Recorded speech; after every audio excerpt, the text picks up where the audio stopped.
Ok, comenzamos. Listo. Bueno, buenas tardes a todos los presentes. En este caso, la temática a desarrollar va a ser artritis reumatoide por parte del grupo 2B2. Pues vamos a dar inicio entonces a esta jornada. Vamos a hablar de la artritis reumatoide y vamos a empezar hablando de que es una enfermedad inflamatoria crónica que es de origen desconocido. Perdón, por favor, tienen que identificarte porque no lo estoy viendo, no sé quién me está hablando. Ok, doctor, soy Paola Sarmiento. Ok, tu inicio es Paola, ok. Sí, señor. Bueno. Listo. Entonces, estábamos hablando de una enfermedad inflamatoria crónica de origen desconocido que prácticamente se caracteriza por una poliartritis que suele ser simétrica, periférica, como contexto general. Ya vamos a profundizar. Sí, señor. Para eso no tiene diapositiva, porque está la No, misma de presentación del grupo. Para eso no tiene diapositiva. no, estamos haciendo la intro, doctor. Por eso, pero no tiene diapositiva. No, porque eso se va a tocar más adelante. O sea, no tiene o sea, no van a presentar la agenda de lo que van a hablar tampoco, Ah, sí, señor. o el contenido. Ok, Sí, bueno, estoy haciendo una breve introducción para no empezar de lleno. sí, pero espérate un momentico, o sea, si estás haciendo una introducción, o sea, tú no comienzas, tú eres la primera que comienza entonces. Sí, señor. Entonces, si comienza, comienza. Hay que hacer una introducción, sí, pero todo eso es el comienzo, ya todo eso está dentro de la mesa terapéutica. ¿Sí? Listo, doctor. Sí, señor. Ok, muy bien. Ok. Bueno, como tal, los temas a desarrollar están registrados aquí en la agenda y vamos a empezar entonces hablando principalmente de lo que vendría siendo la epidemiología de la enfermedad, la artritis reumatoide en este caso, a tocar. De manera general y de manera global, o a escala mundial podríamos decirlo, hablamos de una enfermedad que afecta prácticamente del 0.5 al 1% de la población en los adultos. Y la incidencia como tal de la enfermedad y la prevalencia pues varían siempre en cuanto a la localización geográfica. Y eso lo vamos a ver representado igualmente en el contexto de nuestro país, cuyas estadísticas vamos a presentar ahora más adelante. Con mayor frecuencia suelen ser afectadas las mujeres. Hay una proporción casi de 2 a 3 a 1, que en este caso puede estar variando, como lo dije anteriormente, dependiendo de la localización geográfica, dependiendo de la raza, dependiendo de la etnia, e incluso dentro de un mismo país pueden haber diferentes variantes y ya lo vamos a ver. Aquí vemos un mapa que simplemente está relacionado con las características genéticas que se han identificado de pronto en las diferentes localizaciones geográficas, donde pueden predominar una más que otras, y obviamente la diferencia entre las diferentes prevalencias, dependiendo del país, dependiendo de la región, suelen ser variables, así como se están presentando las diferentes prevalencias. Aquí son las principales, están mostradas las principales, y es una correlación más que nada con lo que sería un mapa que se ha hecho como representación para ejemplificar esta variante. Mencionaba anteriormente que se afecta más al género femenino, y esto tiene diferentes teorías, por así decirlo, donde se suele decir que los estrógenos suelen jugar un papel importante, sobre todo porque están relacionados más que nada, o se podría decir que juegan un papel de interacción en lo que sería con el factor de necrosis tumoral alfa, que es una citoquina que vamos a ver un poco más adelante, que tiene un papel bastante importante en lo que sería no solamente lo que sería la cascada inflamatoria, que es bastante particular y característica de la enfermedad, sino también en lo que sería ya el comienzo de las complicaciones, que justamente es lo que tratamos de evitar, y por eso en este caso hacemos el registro de esta información, y por eso estamos hoy. En el contexto colombiano, o sea, ya ubicados más en nuestro territorio, pues existen se han realizado diferentes estudios y se han hecho diferentes registros en cuanto a estadísticas, las estadísticas que existen.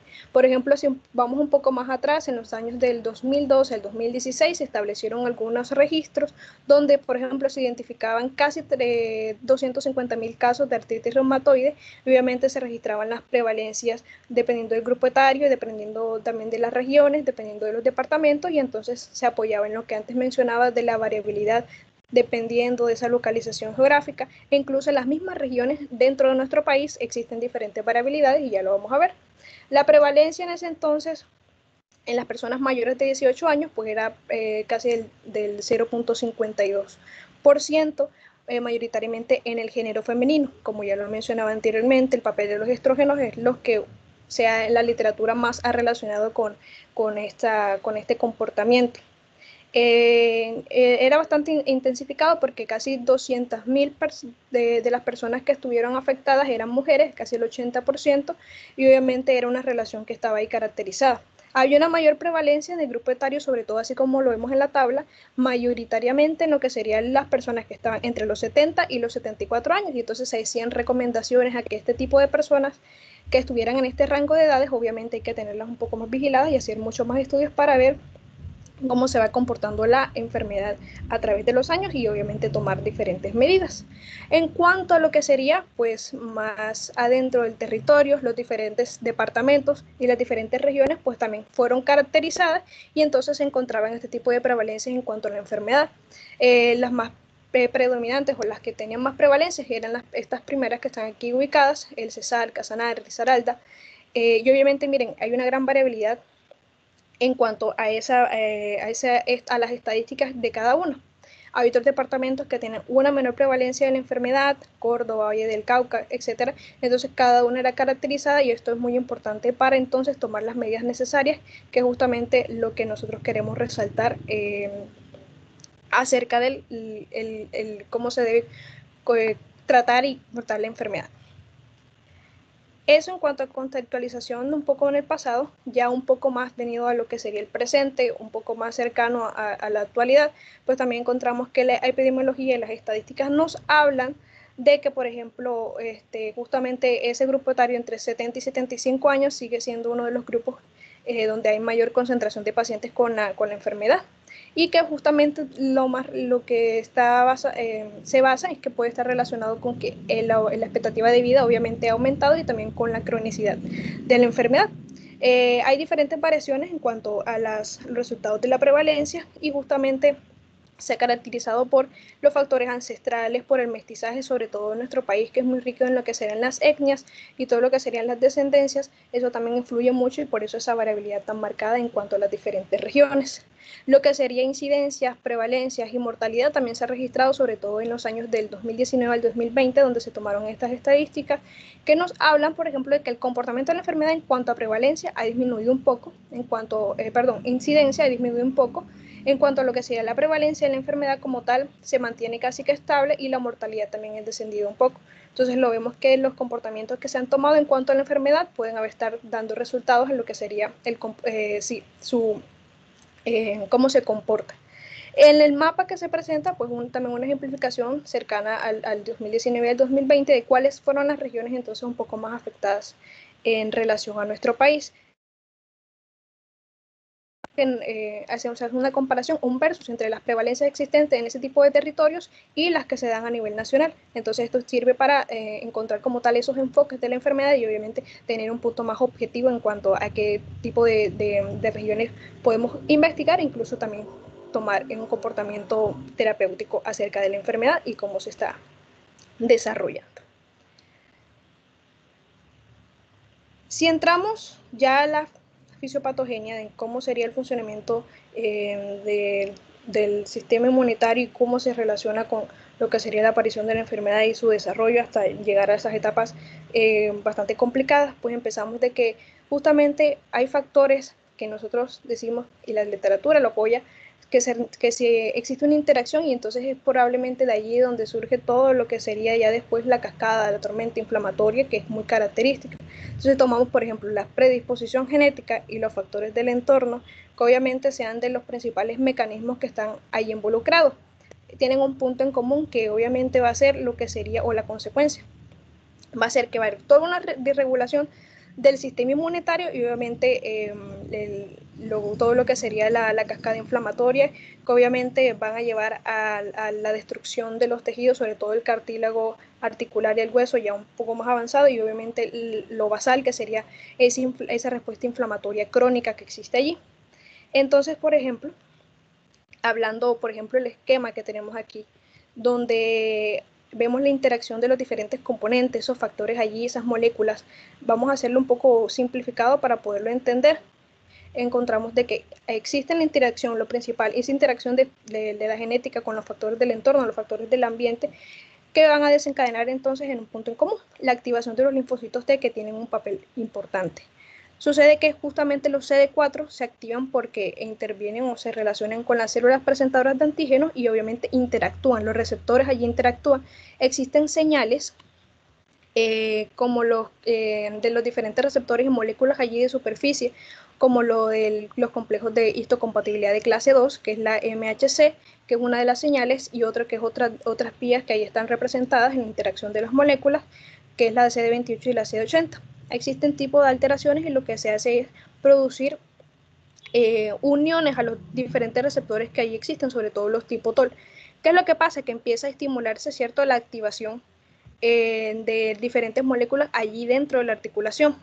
Entonces, esos linfocitos T empiezan sinoviales, obviamente, empiezan a diferenciarse en los linfocitos TH1, TH17, que tienen sus citoquinas allí al lado y lado, como lo vemos allí, al lado y lado.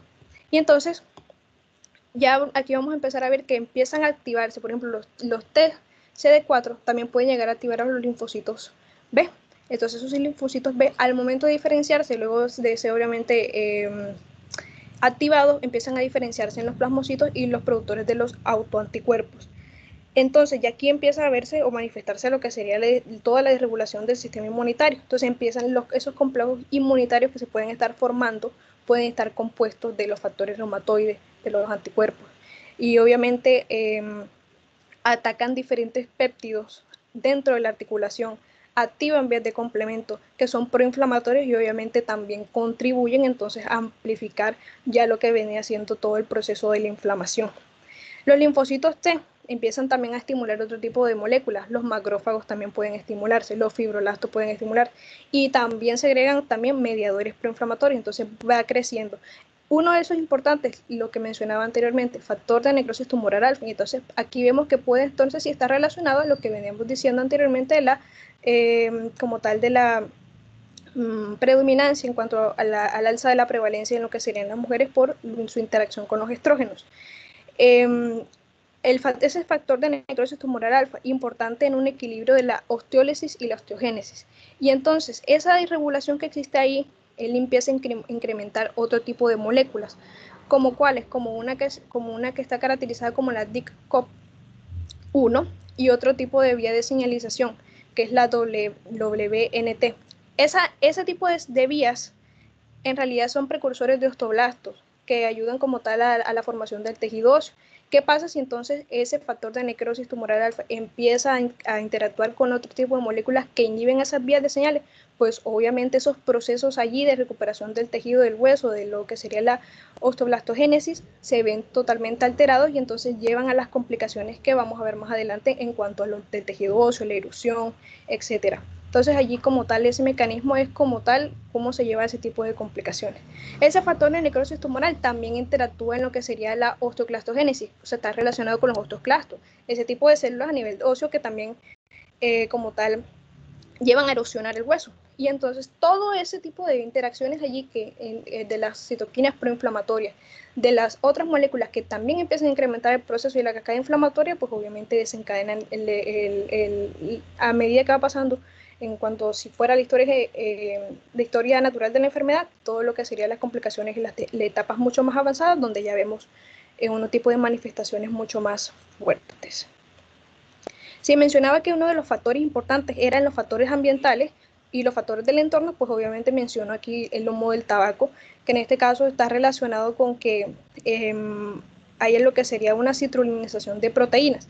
Eso quiere decir que existen unos procesos ahí en cuanto a unos aminoácidos que lo que llevan es que puedan haber una activación anómala probablemente del sistema inmune en cuanto a los tejidos en los que se encuentre relacionado. Entonces, se puede explicar por esa manera en cuanto a ese tipo de factores por qué pueden contribuir a lo que sería la formación de complejos inmunitarios y también de la inflamación a nivel articular. La exposición al polvo del silicona y aceite mineral también tienen otro tipo de efectos allí que llevan un mayor peligro de que surja la artritis reumatoide por los anticuerpos que también suele presentarse a diferentes moléculas presentes en el tejido articular. Otros patógenos periodontales que están relacionados allí pueden también incluso estar ahí contribuyendo. Por ejemplo, uno de esos importantes sería la porfiromona gingivalis, que se ha caracterizado y que por interacción de los diferentes receptores tipo TOL que puede que reconozcan de manera equívoca o otro tipo de linfocitos T, pueden también desencadenar una respuesta anómala en ese tipo de tejidos y llevar a todo lo que sería la respuesta inflamatoria. Asimismo, la microbiota intestinal también se ha venido estudiando porque puede estar relacionada con la predisposición a la enfermedad. Entonces, lo que llevaría principalmente la manifestación de la inflamación, una citrulinación de las proteínas, llevaría una autorreactividad que obviamente está relacionado con un neoepítopo que está relacionado con una molécula que puede ser reconocida como extraña y obviamente desencadenar una respuesta. Y anticuerpos que contra las moléculas presentes en el tejido que también desencadenen una respuesta allí que sea perjudicial. La patogenia de la artritis como tal está relacionada entonces y más caracterizada se ha visto que es con los linfocitos T, sobre todo porque son autorreactivos y empiezan a inducir la respuesta inflamatoria crónica. Hay diferentes mecanismos, circunstancias que pueden estar relacionadas con que ellos se comportan de esa manera. Podemos ver que de pronto se dice que hay una selección anormal de esos linfocitos a nivel del timo porque hay unos defectos en la reparación del ADN. Entonces puede que el ciclo muerte-vida de esos linfocitos esté alterado o que el umbral de activación de los linfocitos también esté disminuido y entonces gente con un estímulo, aunque sea pequeño, puede empezar a ser reactivos de manera anómala también. Un envejecimiento prematuro que se ha visto en pacientes con artritis reumatoide en sangre periférica también puede estar ahí considerado. Unos correceptores a nivel del linfocito CD4 y también otro epítopo compartido que puede que el reconocimiento de unas moléculas que no deberían ser reconocidas como extrañas, ese comportamiento también puede estar contribuyendo a lo que sería toda la tormenta inflamatoria. Los linfocitos TCD4 sin memoria, hay unos que no tienen memoria a nivel del tejido sinovial y también se ha propuesto que pueden estar relacionados y que se ha visto que tratamientos contra o dirigidos a los linfocitos T han tenido alguna eficacia clínica, también apoyan de que ellos están relacionados con todo el mecanismo. Ya sabemos que como tal es una enfermedad de causa desconocida, pero sí se han propuesto diferentes mecanismos por los cuales se desarrolla la enfermedad y no olvidar que hay otros tipos celulares también importantes como linfocitos B, los CD8, que también pueden estar contribuyendo a lo que sería el desarrollo de la patología. Entonces, como tal, lo que tenemos que tener en cuenta es que existen diferentes mecanismos en cuanto a interacciones intercelulares, liberación de los diferentes mediadores, que llevan a que los linfocitos T que están activados también estimulen a otras células como los macrófagos, como los sinoviocitos, que llevan a que se genere mediadores proinflamatorios y proteasas. Entonces ahí tenemos la tormenta inflamatoria. Obviamente esa respuesta a nivel sinovial inflamatoria llevaría también en las complicaciones y lo que dije, una etapa un poco más avanzada a la destrucción del cartílago y del hueso. Como tal es una de las secuencias que en patogenia podemos haber seguido. Existen también otros mecanismos opositores que pueden crearse en relación ahí en el proceso también. Suelen interactuar con los linfocitos T reguladores que tienen unos tipos de moléculas en su superficie que lo que se relaciona es con que pueden estar haciendo de función como una supresión de diferentes clases, como linfocitos T, H1, H2, H17, que lo estábamos viendo ahorita en la cascada anterior que se relacionan con el comienzo de la inflamación.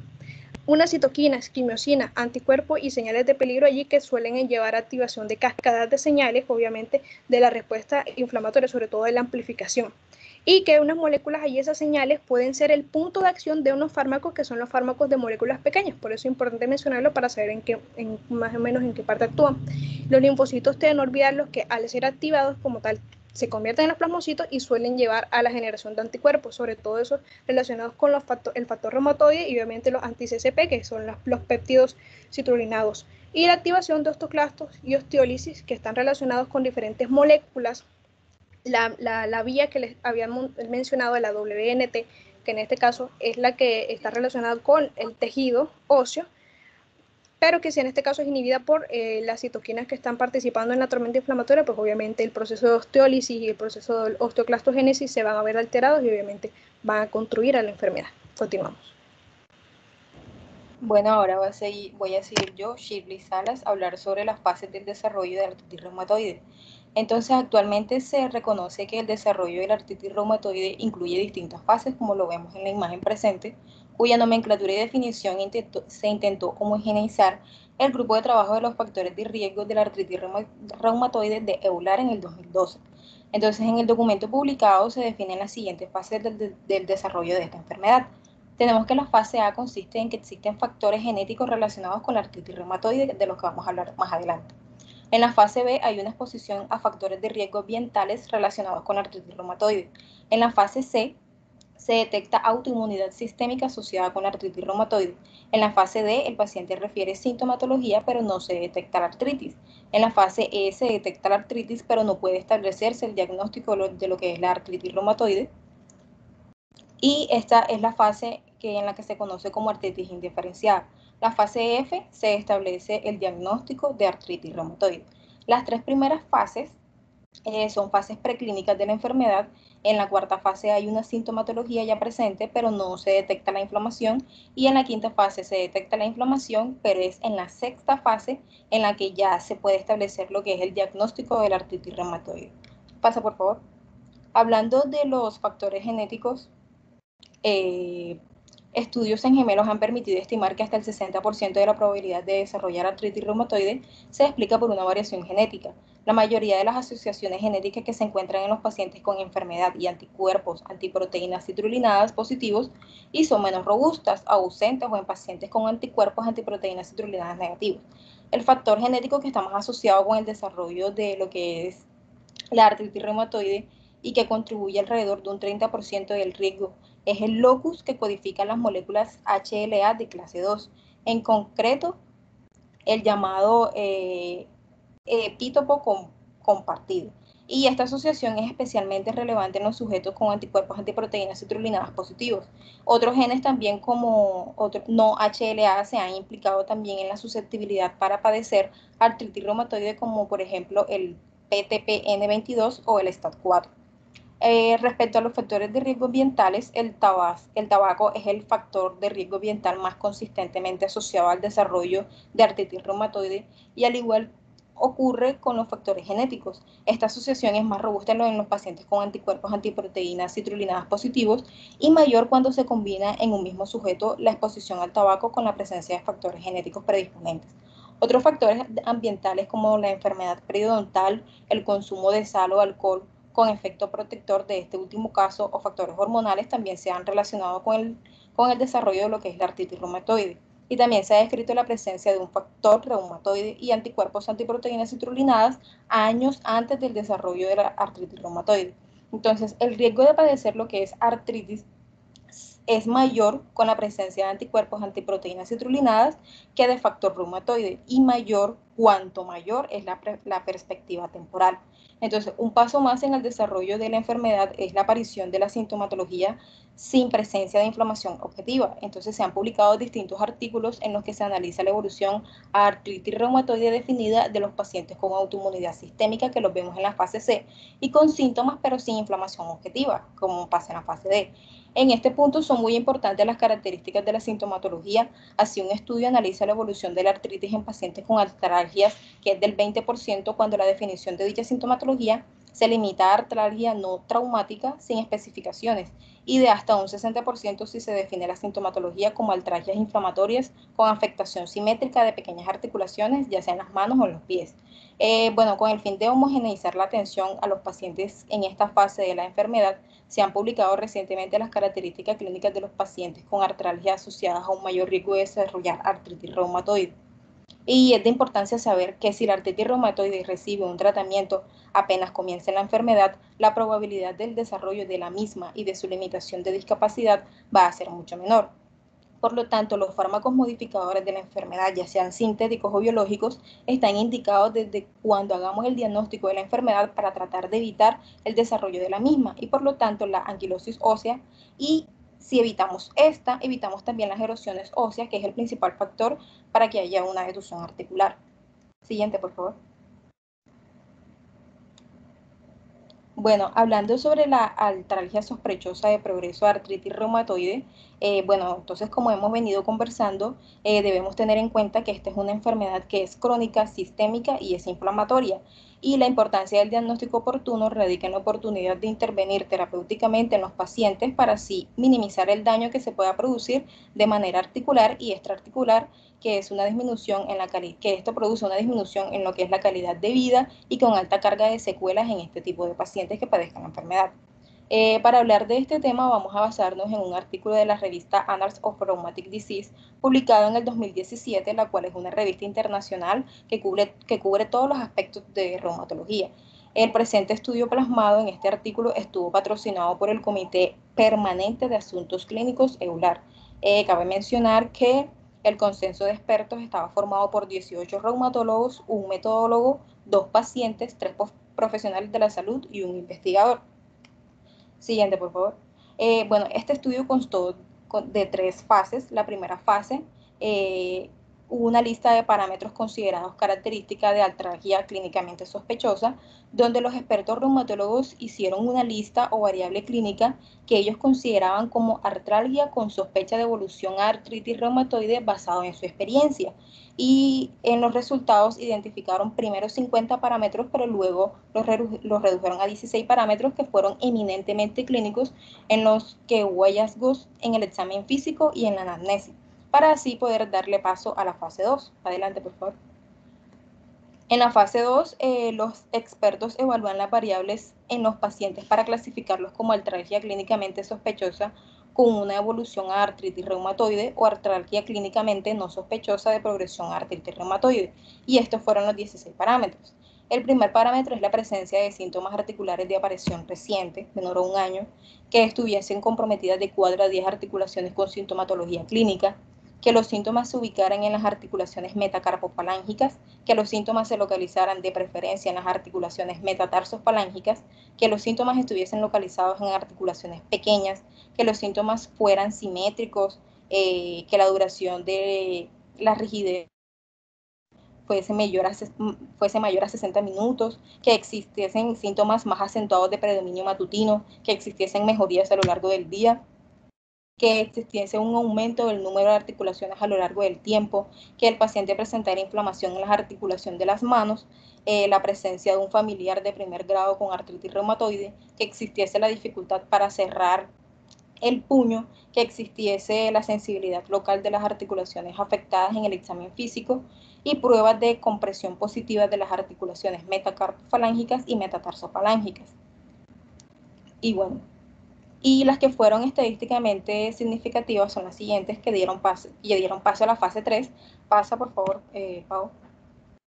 En la cual esta fase se validó la sensibilidad y la especificidad de las diferentes variables que tuvieron más peso de las mencionadas anteriormente, y con base a esa ponderación, estas fueron las que más tuvieron peso. Estas fueron validadas por los 18 reumatólogos que hicieron parte de este estudio, las cuales constó de 5 síntomas y 2 signos. Los síntomas fueron los síntomas articulares de reciente aparición, menor a 1 año, síntomas localizados en las articulaciones metacarpofalángicas, la duración de la rigidez matutina mayor a 60 minutos, los síntomas más graves se presentan temprano en la mañana, y la presencia de un familiar de primer grado con artritis reumatoide. En los signos se presentó la dificultad para cerrar el puño, pruebas de compresión positiva de articulaciones metacarpofalángicas. Pasa, por favor. Y hablando ya, pues, en los resultados de este ensayo, definieron que la presencia de 3 o más de estas manifestaciones que hemos venido hablando se relacionaban con una sensibilidad que superaba el 90%, pero como vemos que cuando superaban las 4 Si bien la sensibilidad caía, la especificidad era más del 93%, la verdad que están señaladas, lo cual indicaba una adecuada predicción de artritis reumatoide posteriormente. Y como discusión podemos decir que la artritis reumatoide es un proceso multipaso en la cual hay que tener en cuenta la combinación de síntomas y signos que caracterizan pacientes con riesgo de desarrollar artritis reumatoide. Y en la práctica clínica, los que más tienen experiencia para identificar este tipo de pacientes son los reumatólogos. Y como conclusión, pues se requieren estudios longitudinales para determinar la capacidad predictiva de estos parámetros clínicos, solo y combinados con resultados de laboratorios adicionales, que son los que vamos a hablar mucho más adelante. Pase, por favor. Listo, ahora para el desarrollo de la presentación clínica les va a hablar Laura Romero. Aquí hay que tener en cuenta que van a haber manifestaciones articulares y extraarticulares. Las manifestaciones iniciales principalmente van a ser consecuencia de una inflamación de las articulaciones, también tendones y bolsas sinoviales. El paciente va a señalar que presenta rigidez matinal temprana en las articulaciones que dura más de 1 hora y va a desaparecer con la actividad física. De modo característico, las primeras articulaciones afectadas son las pequeñas de manos y pies, y los datos iniciales de la afectación articular pueden ser monoarticular, donde se va a afectar solo una articulación, oligoarticular, donde se van a afectar 4 articulaciones o menos, o poliarticular, donde se van a encontrar afectadas más de 5 articulaciones, y por lo común esto se encuentra en una distribución simétrica. En el comienzo de la enfermedad, en algunas personas que presenten artritis inflamatoria, va a haber una afectación de muy pocas articulaciones para clasificar el cuadro como una artritis reumatoide, y va a surgir una artritis inflamatoria indiferenciada.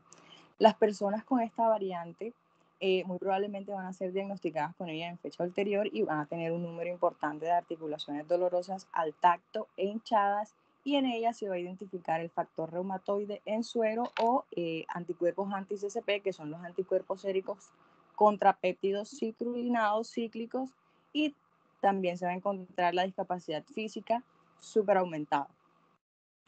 Una vez que se establezca la entidad patológica de la artritis reumatoide, las articulaciones más afectadas suelen ser las del carpo, las metacarpofalángicas y las interfalángicas proximales, como lo podemos observar en la foto. También puede haber una afectación de las articulaciones interfalángicas distales, pero suelen ser manifestación de una osteoartritis concomitante. También existe un signo definitorio que es muy frecuente en la artritis reumatoide, que es la tenosinovitis de tendones flexores, que esto lo que hace es que va a disminuir el arco de movimiento, también se disminuye la potencia de prensión y hace que los dedos asuman unas posturas de contractura, y también se va a presentar una destrucción progresiva de las articulaciones, también de las partes blandas, que esto lo que va a hacer es que se producen unas deformidades crónicas y también irreversibles. También se va a encontrar una desviación cubital que va a ser consecuencia de una subluxación de las articulaciones metacarpofalángicas con subluxación de la falange proximal hacia la cara palmar de la mano. Ahora bien, la hiperextensión de las articulaciones interfalángicas proximales con la flexión de la articulación interfalángica distales van a formar lo que sería la deformidad en cuello de cisne. Ahora, la flexión de la articulación interfalángica proximal con una hiperextensión de la articulación interfalángica distal es lo que se le conoce como la deformidad en botonero, y la subluxación de la primera articulación metacarpofalángica con una hiperextensión de la primera articulación interfalángica es lo que se le conoce como deformidad en línea Z, que también pueden ser consecuencias de daño en los tendones, cápsula articular y otras partes blandas de las articulaciones pequeñas. Pasa, porfa. Bueno, hablando de las manifestaciones extraarticulares, estas van a aparecer durante la evolución clínica de la artritis reumatoide, incluso antes de que comience la fase de inflamación articular. Hasta el 40% de los pacientes la van a presentar incluso antes del inicio de la artritis. Hay pacientes que tienen mayor propensión a mostrarla, que tienen pues el antecedente de tabaquismo, comienzo temprano de discapacidad física notable y factor reumatoide positivo en suero o en anticuerpos contra CCP. Y pues entre las manifestaciones extraarticulares más observadas están los nódulos subcutáneos, el síndrome de Sjögren secundario y los nódulos pulmonares y anemia. Con respecto a los signos y síntomas constitucionales, en este tipo se van a incluir la pérdida de peso, la fiebre, la fatiga, el malestar general, también la depresión y en casos más graves, caquexia. Estos casi siempre van a reflejar un grado intenso de inflamación e incluso anteceden a la aparición de síntomas articulares y por lo regular la presencia de la fiebre es mayor de 38.3 en cualquier momento de la evolución clínica y lo que eso nos indica es que se debe despertar la sospecha de vasculitis sistémica. Con respecto a los nódulos, en 30 a 40% de los pacientes van a aparecer nódulos subcutáneos y más a menudo en quienes tienen actividad patológica muy intensa. El epítopo compartido vinculado con la enfermedad, que se va a mencionar más adelante, y el factor reumatoide en suero positivo y signos radiográficos de erosiones articulares. Existen unos estudios de corte que sugieren una reducción en la prevalencia de nódulos subcutáneos, quizás esté relacionada con el tratamiento más temprano y con el uso de fármacos modificadores de la enfermedad. Estos nódulos, al ser palpados, tienen consistencia firme y no son dolorosos y están adheridos al periósteo, a tendones o a bolsas sinoviales y van a aparecer en zonas del esqueleto sometidas a traumatismo o irritación repetitiva, como puede ser el antebrazo, las prominencias sacras y el tendón de Aquiles. Con respecto al síndrome de Sjögren, este se define por la presencia de queratoconjuntivitis seca o xerostomía, que va a estar acompañada a otras conjuntivopatías como la artritis reumatoide y en promedio el 10% de los individuos que presentan artritis reumatoide van a tener este síndrome. Pasa, porfa.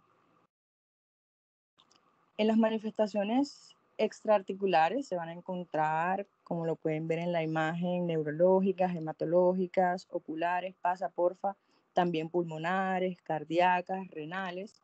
Hablando un poco de las manifestaciones pulmonares, pasa porfa.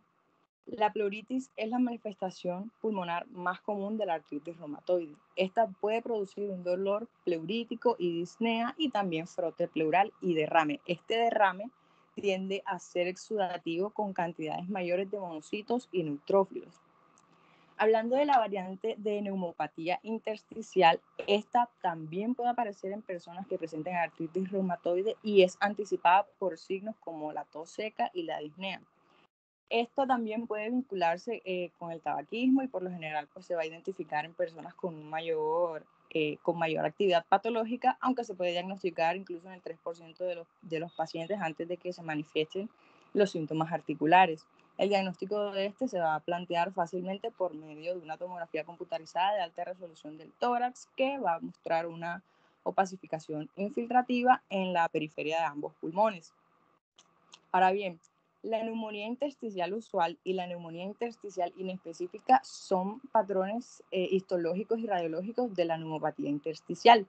La neumopatía intersticial usual va a causar una cicatrización progresiva de los pulmones que va a producir cambios en la tomografía computarizada de tórax con un patrón en panal de abejas en la periferia y en las porciones inferiores de los pulmones.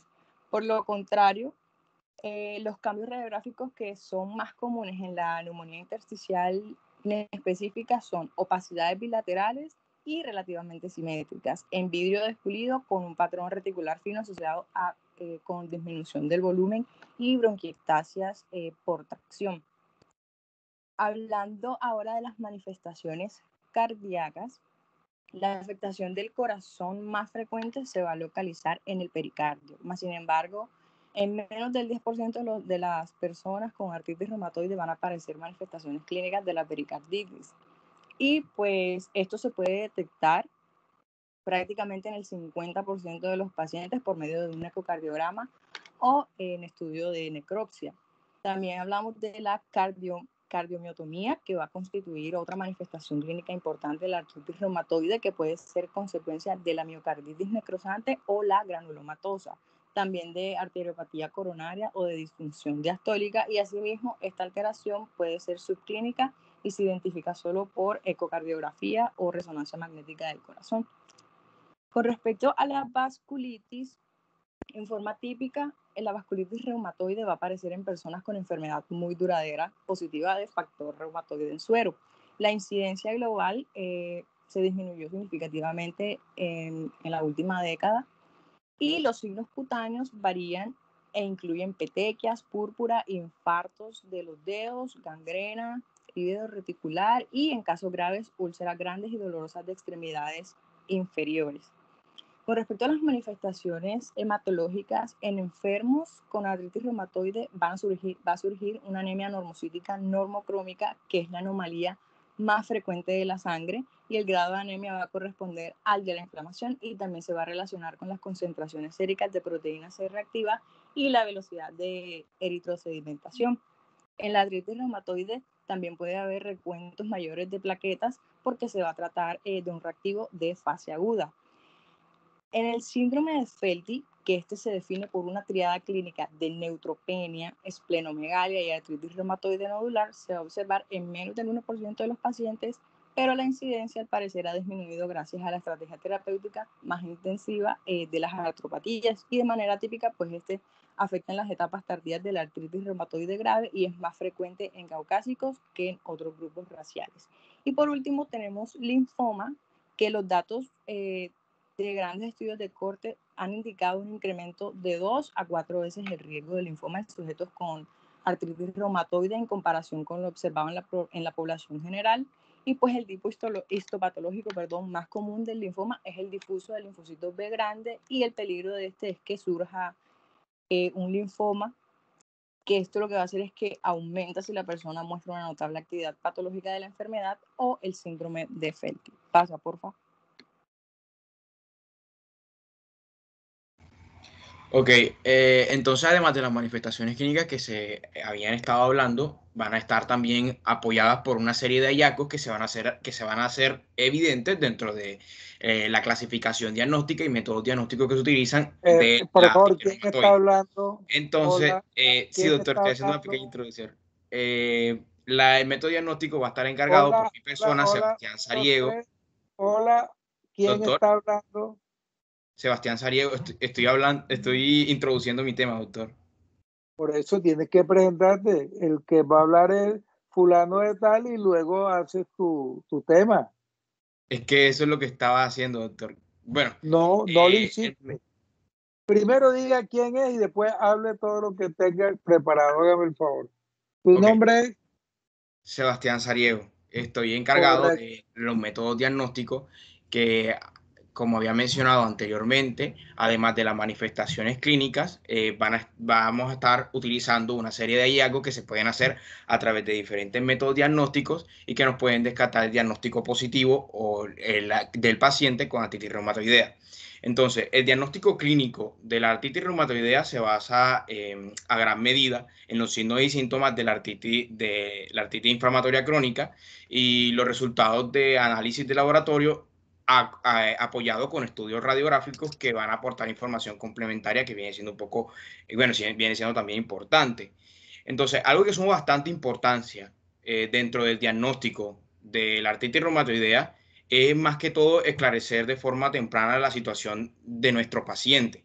Es por eso que en el año 2010, en el intento de lograr la colaboración entre la ACR, que es la American College of Rheumatology, y la EULAR, que es la Liga Europea en contra del reumatismo, se revisaron los criterios de clasificación de la artritis reumatoidea que se habían propuesto anteriormente en el año 1987, y haciendo ese análisis comparativo se logró esclarecer un diagnóstico temprano con el objetivo de identificar a pacientes que podrían beneficiarse de la introducción temprana de tratamiento que viene siendo modificador de la enfermedad. Entonces es por eso que se creó una serie de criterios diagnósticos que vienen teniendo unas características principales con el cual va a tener una puntuación en específico. En el primer criterio Ok, que podemos... perdón. Santiago. Sebastián, No, doctor. perdón, Sebastián. Para todos, clarifico, no son criterios de clasificación diagnóstico. O sea, no son criterios diagnósticos. son criterios de clasificación de artritis reumatoide. Sí, doctor. ¿Comprendido? Eso es lo que está, bueno, entonces... No lo está diciendo que son los criterios diagnósticos, no son criterios diagnósticos. Y la diapositiva está incorrecta porque pusiste clasificación diagnóstica y no son criterios de clasificación diagnóstica, son criterios de clasificación para artritis. Entonces, no quiero que quede en la idea que son criterios diagnósticos. ¿Sí? Ok, doctor. Si has comprendido, ok. Si no, yo explico. No, doctor, O sea, está claro. ¿sí? Pues sobre todo lo que quiero es para la audiencia, para todos. De hecho, para ti, lógicamente, pero no quiero que quede en el ambiente. Continúa. Sí, doctor. De hecho, eso fue uno de los cambios que se realizaron en el año 2010, que se cambió esa terminología de criterios de clasificación. No se cambió terminología. Siempre han sido criterios de clasificación a través del tiempo. Nunca han sido criterios diagnósticos o criterios de clasificación diagnóstica. Siempre han sido de clasificación. Ok. Entonces, Bueno, comenzamos okay. con el primer ítem, que viene siendo las afectaciones de las articulaciones, en donde vamos a tener una serie de clasificaciones. La primera viene siendo si el paciente presenta una articulación grande comprometida. En este caso pueden ser como por ejemplo hombros, codo, cadera, rodilla o tobillo. Si en este caso se presenta, la puntuación va a ser 0. En la segunda clasificación vendría siendo de 2 a 10 articulaciones grandes comprometidas, que había mencionado los ejemplos. En este caso la puntuación viene siendo 1. El tercer punto viene siendo de 1 a 3 articulaciones pequeñas, como por ejemplo las articulaciones metacarpofalángicas, articulaciones metatarsofalancas, articulaciones interfalángicas proximales, vienen siendo pequeñas y su puntuación vendría siendo 2. Entonces, luego de 4 a 10 articulaciones pequeñas, vendría siendo su puntuación 3. Y cuando ya se encuentran comprometidas más de 10 articulaciones, como mínimo una articulación pequeña, su puntuación sería 5. En el segundo ítem se haría a través de análisis serológicos, en donde vamos a encontrar que el paciente presenta a través de los exámenes de laboratorio negatividad de factor reumatoideo, y también de anticuerpos contra péptidos citrulinados. Entonces, si el paciente lo presenta, su puntuación vendría siendo 0.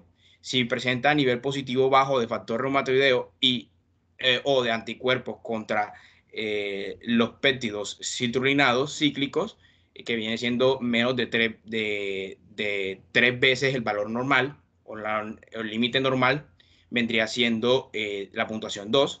Y cuando se presenta una positividad grande de factor reumatoideo o de anticuerpos contra los péptidos citrulinados cíclicos, que viene siendo mayor de 3 veces el límite normal, ya la puntuación vendría siendo 3.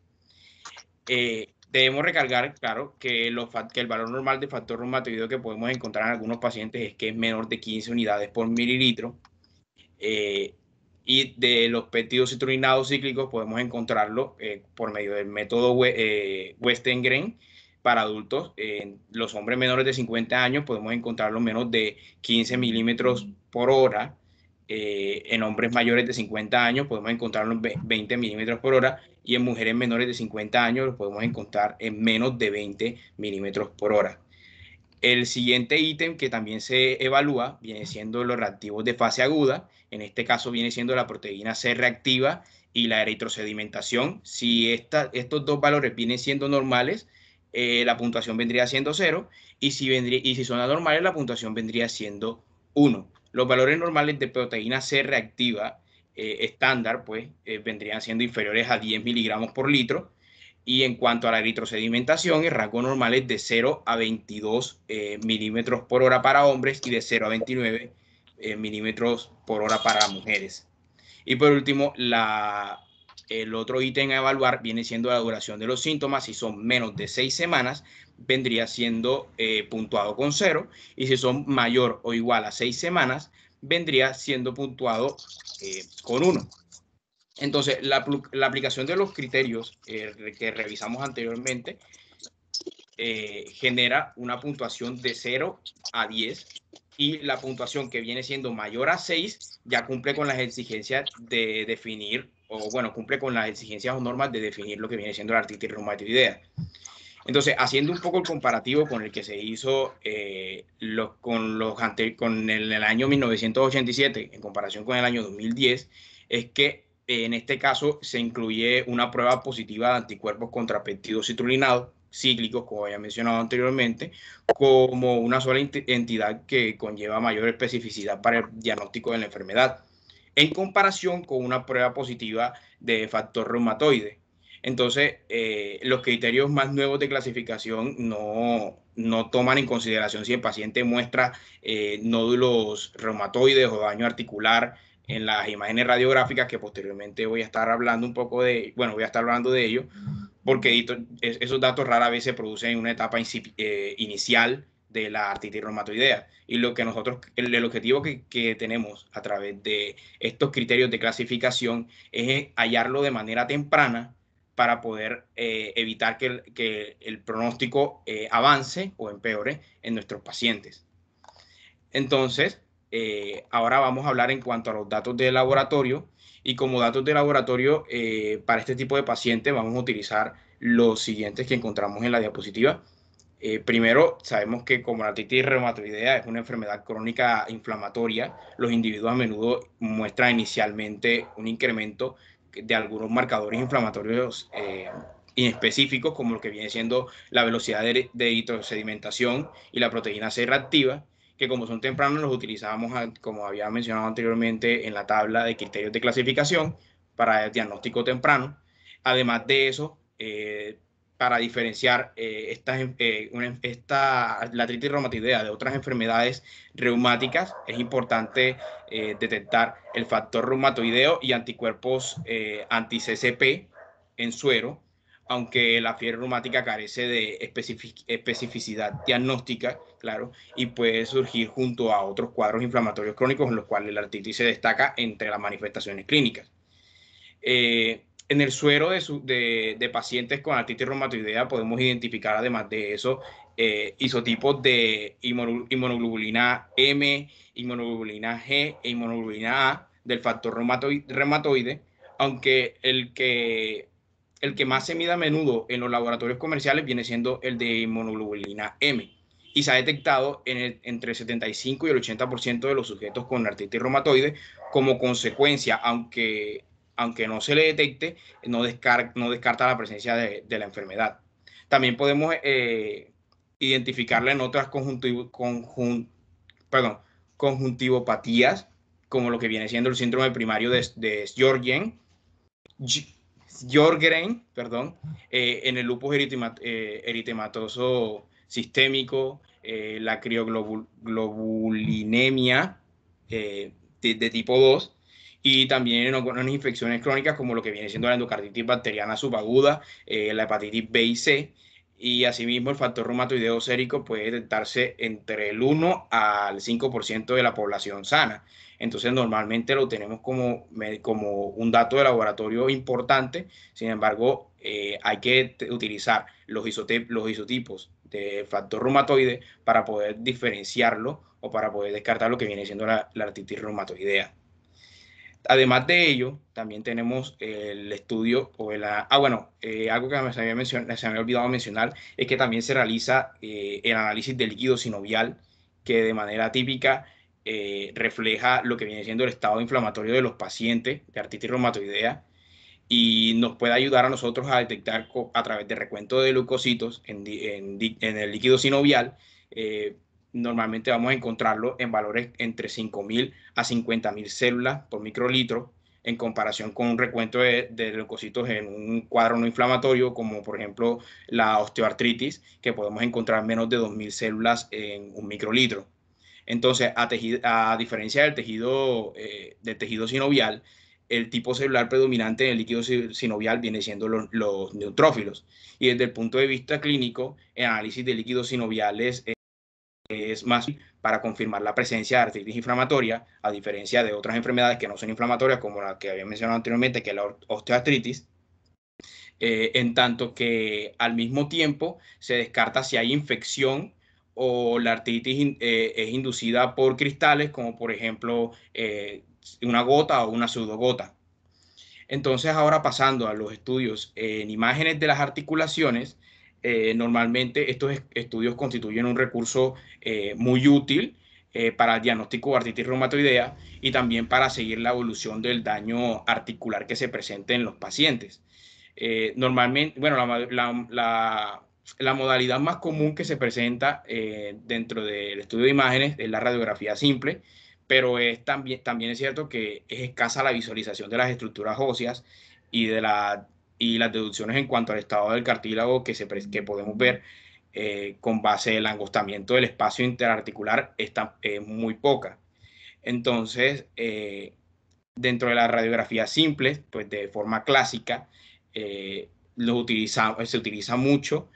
Es un signo radiográfico inicial de osteopenia periarticular, podemos encontrarlo en los diferentes pacientes con artritis reumatoide. Sin embargo, se ha también demostrado que este signo es difícil de identificar en algunas radiografías simples y en particular con las radiografías digitalizadas.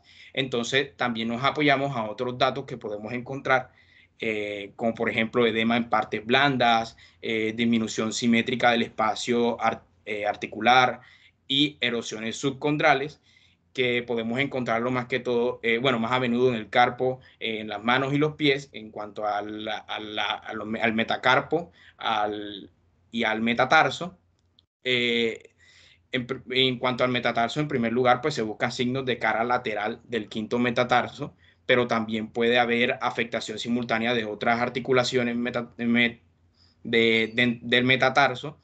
Entonces, normalmente se utiliza este tipo de estudio radiográfico. Aquí, como podemos ver en la diapositiva, podemos ver que la comparación entre una mano normal y un pie normal con una mano ya con un paciente de artritis reumatoidea y un pie también con un paciente afectado. Ahí podemos encontrar desgastes en los huesos, desplazamiento de los huesos se puede ver de forma anormal y también se puede notar no solo en las manos sino también en los pies ese desplazamiento en los dedos y se da una forma muy desordenada dentro de lo que se hallaría normalmente en una mano de un paciente que no presentaría artritis reumatoide.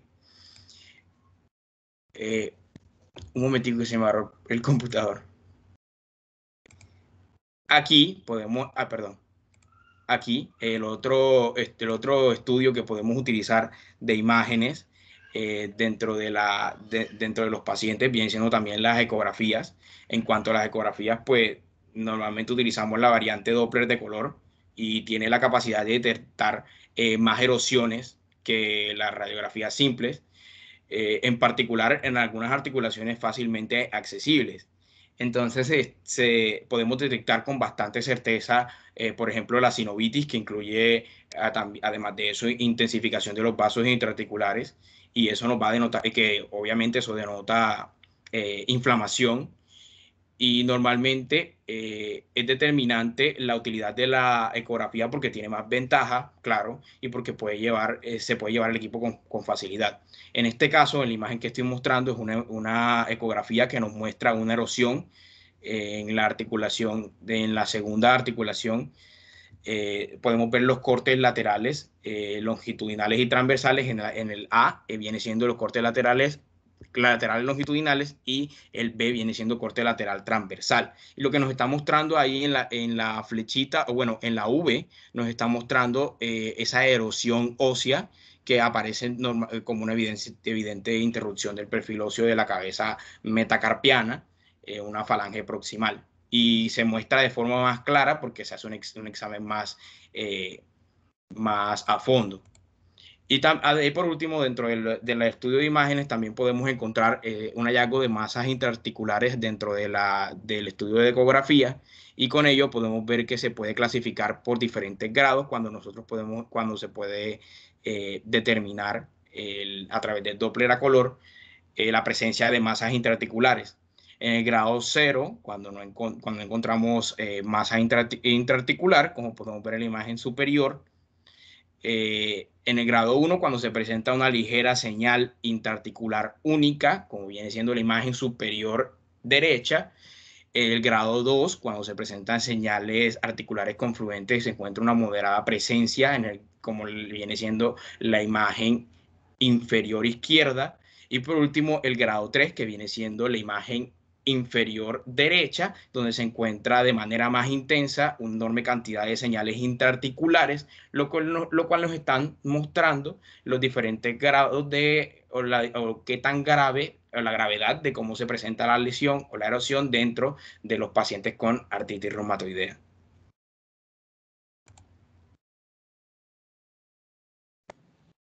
Bueno, yo les voy a hablar sobre las recomendaciones, para ver si pueden apagar el micrófono, que está como prendido y se escucha el eco. Aló. Bueno, yo soy Alexandra Santibáñez y les voy a hablar sobre las recomendaciones EULAR para el tratamiento de la artritis reumatoide. Bueno, primero que todo, el objetivo de esto, pues, es proporcionar una actualización de las recomendaciones del manejo de la artritis reumatoide de la Liga Europea contra el Reumatismo, para tener en cuenta los desarrollos más recientes en el campo y tener, pues, una modificación de la enfermedad, que esta modificación de la enfermedad se va a comprender o va a estar, pues, con unas características que van a ser comprender la combinación de alivios de signos y síntomas, la mejora o la normalización de la función física, de la calidad de vida y la capacidad social laboral, y una inhibición de la aparición o progresión del daño estructural pues, al cartílago y al hueso. Pasa, por favor. Bueno, en esta guía vamos a encontrar 5 principios generales. El primer principio será: el tratamiento debe tener, pues, como objetivo la mejora de atención y debe basarse en una decisión compartida entre paciente y reumatólogo. O sea, al paciente se le debe informar y se debe tener en cuenta, pues, lo que piense el paciente. Como un segundo principio vamos a encontrar: las decisiones de tratamiento se van a basar en la actividad de la enfermedad, los problemas del paciente como las comorbilidades y la progresión del daño estructural. Pasa, por favor.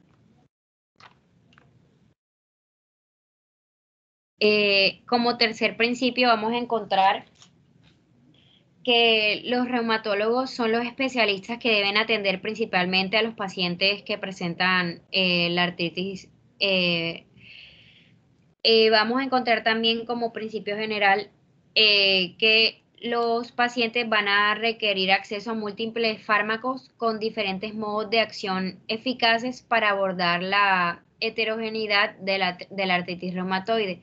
Y vamos a encontrar que la artritis reumatoide incurre en altos costos individuales, médicos y sociales que deben ser considerados en un manejo por un reumatólogo tratante. Pasa, por favor.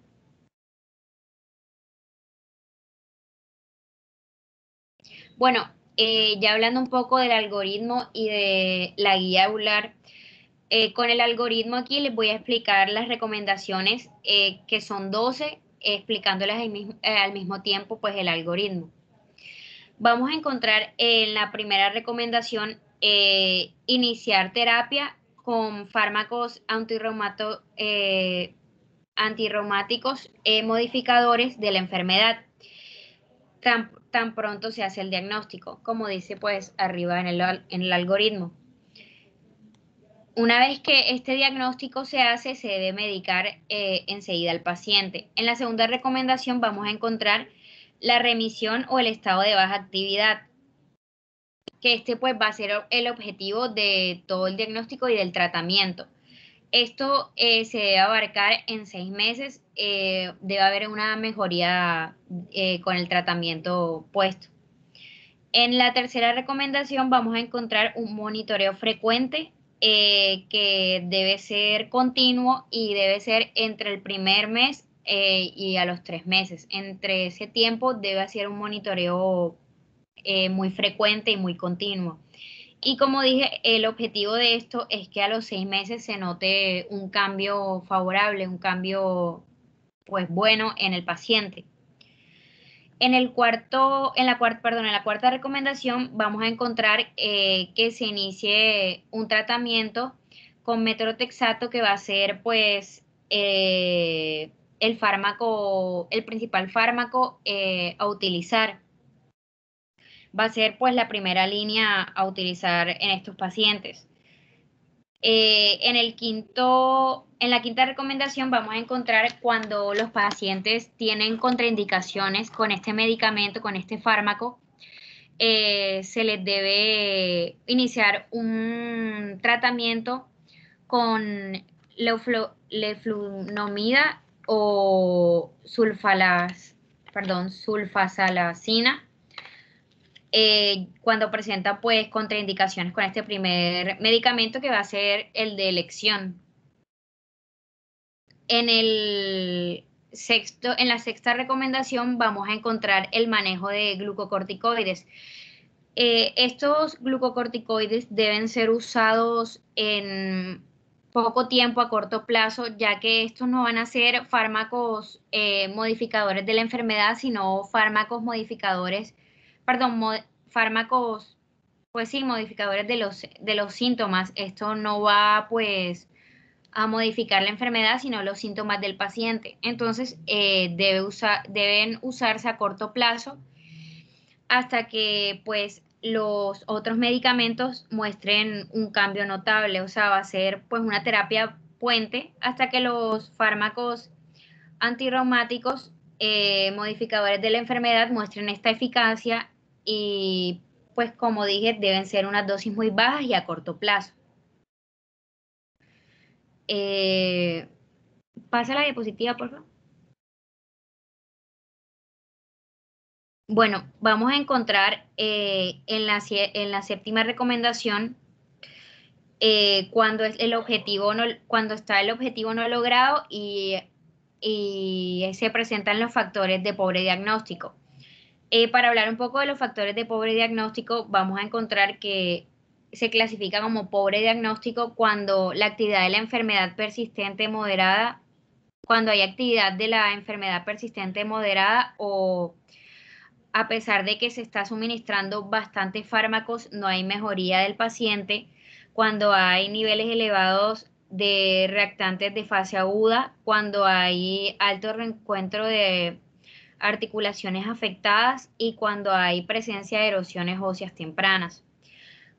Esto es para cuando estos factores se ven afectados. Cuando no se ven afectados y solamente el objetivo no ha alcanzado, no se ha logrado, se le debe cambiar o el medicamento o agregar un poco más de ya sea del metrotexate o de la sulfacina que cuando pues presenta las contraindicaciones se debe usar se le debe agregar más o pues cambiarlo para ver si el paciente muestra alguna mejoría.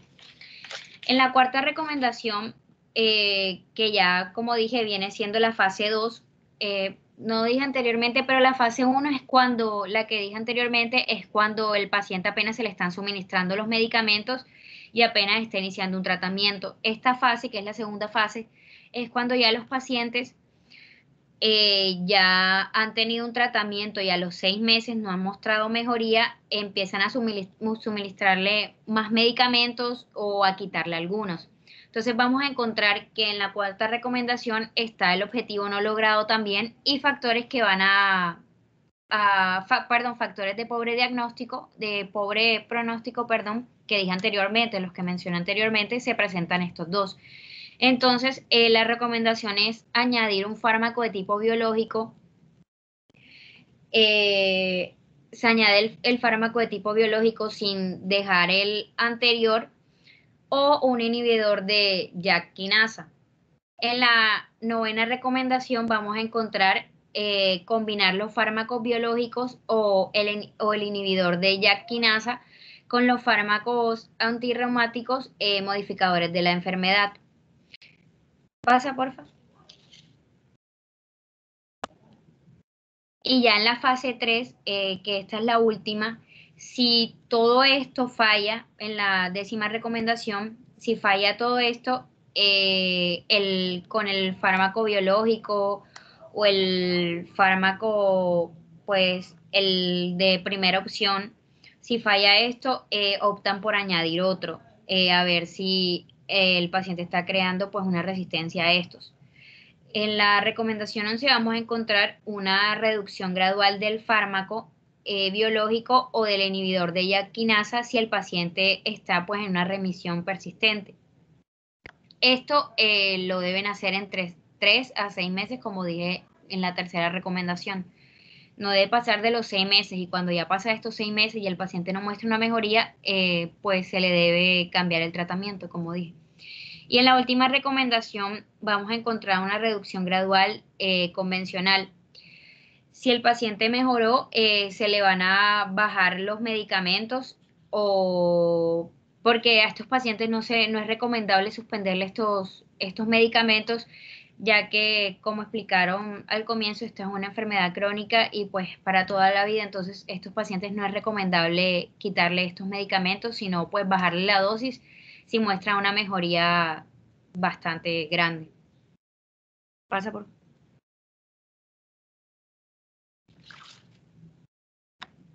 Bueno, soy Angie Sarmiento y ya para finalizar vamos a desarrollar un caso clínico. Lo que buscamos es integrar un poco los conceptos que ya anteriormente se han mencionado y llevarlos un poco a la práctica. Entonces, pasemos, exacto. Vamos a iniciar leyendo el caso y luego hacemos pues la discusión del tratamiento y eso. Entonces, se trata de una mujer de 57 años, ama de casa, que entre sus antecedentes personales encontramos hipertensión arterial en tratamiento con enalapril, dislipidemia en tratamiento con simvastatina 40 miligramos, polipectomía de colon, varias cirugías traumatológicas por artritis, osteoporosis. Ha tenido 2 fracturas a raíz de esto a nivel de las metatarsofalángicas en 2018 y se encuentra en tratamiento con alendronato. Pasemos, presentó también una bursitis y una osteomielitis crónica en 2017, secundaria a una cirugía de alus valgus. Sabemos que el alus valgus es lo que popularmente se conoce como los juanetes. Presenta alergia a las clindamicinas, una espondiloartrosis cervical con estenosis foraminal, es decir, una reducción del conducto raquídeo, y es una paciente fumadora de 20 cigarrillos diarios desde los 20 años, es decir, aproximadamente 37 años. Entre los antecedentes sociales de esta paciente vemos que vive con su marido, tiene 2 hijos de alrededor de 30 años, tiene escasa red de apoyo y cuenta con un grado de discapacidad reconocido por artritis del 69%. ¿Pasemos? Entonces, importante de destacar de estos datos iniciales o de esta anamnesis, que es una paciente de 57 años, que es mujer, que tiene entre los antecedentes entonces hipertensión arterial, dislipidemias, cirugías por artritis, osteoporosis, y que tiene antecedentes familiares de cáncer de colon por su madre. Pasemos. En cuanto a la enfermedad actual, vemos que entonces se trata de una paciente que vino referida desde otro hospital por un cambio de residencia. Ella tiene diagnóstico de artritis reumatoide de larga evolución, pero vemos que esta paciente ha tenido varias líneas de tratamiento previas. Inició con lo que era infliximab, pero se suspendió por efectos secundarios. Posteriormente tuvo lo que era etanercept, adalimumab, abatacept y tocilizumab, los cuales fueron suspendidos por ineficacia, ya sea primaria o secundaria. También fue tratada con rituximab, pero esta fue eficaz y aparte tuvo que suspenderse por la infección que tenía en el pie y porque presentó disminución de la hemoglobina G. Vemos que es una paciente que tiene osteomielitis crónica infecciosa en el pie izquierdo y ha requerido a raíz de eso cirugías y tratamiento antibiótico prolongado. Pasemos. En la primera visita, esta paciente presentó artralgias variables con un valor de 6 en la escala visual análoga del dolor. No se detectó sinovitis periférica en las manos ni articulaciones tumefactas. La analítica reveló eh, una velocidad de sedimentación globular de 20 milímetros, una proteína C reactiva de 8.79 miligramos por litro. La paciente se le pidieron entonces una radiografía y una ecografía de las manos para valorar la actividad. Un mes después vemos entonces que la analítica reveló la velocidad de sedimentación globular había disminuido, la PCR había aumentado, el hemograma era normal y la leucocituria, y había una ligera leucocituria. Pasemos. La ecografía, entonces vemos en estas imágenes que la ecografía de muñeca y manos reveló una sinovitis en ambos carpos, también una tendosinovitis cubital derecha y erosiones generalizadas en articulaciones metacarpofalángicas e interfalángicas proximales de ambas manos. Lo cual pues era signo de actividad ecográfica articular muy intensa junto a un importante daño estructural. Es lo que vemos aquí como en la figura 1, lo que trato de mostrar. La radiografía simple, como vemos en la figura 2 y 3, básicamente mostró más que todo lo que era la evolución de la enfermedad. Luego de 3 meses, la paciente acude nuevamente a consulta por dolor en el hombro derecho, con limitación de la movilidad y disestesia hasta las manos. Sabemos que disestesia es esa sensación táctil desagradable. También refería entonces dolor nocturno intenso y tumefacción en la mano derecha, más evidente en la mañana. Presentaba una erupción periumbilical pruriginosa desde hace 2 semanas y persistía un poquito lo que era la infección en el pie, donde había quedado un orificio que ocasionalmente drenaba material maloliente. Pasamos. 6 meses después, la paciente es sometida a un tratamiento quirúrgico de fistulectomías y resección de un nódulo reumatoideo entre el primer y el segundo dedo del pie izquierdo, como se ven en las figuras pues 4 y 5. Este nódulo, bueno, se reseccionó por una infección que había de Staphylococcus lugdunensis.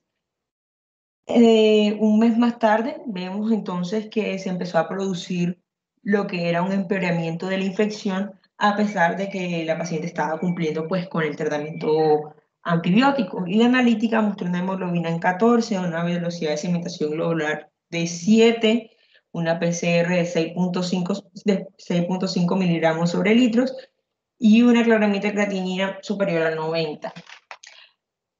Cuando la paciente regresa a consulta, regresó entonces ya con más dolor articular. A la exploración se observó que había un empeoramiento de nódulos en las manos, había una sinovitis franca en los carpos, que era de mayor intensidad en la mano izquierda.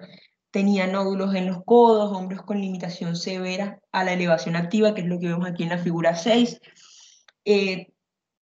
Las rodillas también tenían un mínimo de derrame y la analítica nos mostraba una hemoglobina en 14, un aclaramiento de creatinina en 90 y una velocidad de sedimentación globular en 8. Entonces vemos que a pesar de que la paciente cumplía con sus tratamientos, estos no estaban mostrando eficacia, no estaban mostrando mejoría, sino que las manifestaciones, por decirlo así, empeoraban o aparecían nuevas manifestaciones. Es en este momento en el cual se decide iniciar sarilumab. Entonces, esa es una explicación básicamente de lo que estábamos pasando. Bueno, estábamos frente a una paciente posmenopáusica que tiene artritis reumatoide y aparte tiene una corticoterapia crónica. La paciente no tiene fracturas vertebrales clínicas ni morfométricas, sin embargo, tiene un alto riesgo para estas, por lo cual es bastante candidata al tratamiento profiláctico de osteoporosis con corticoides.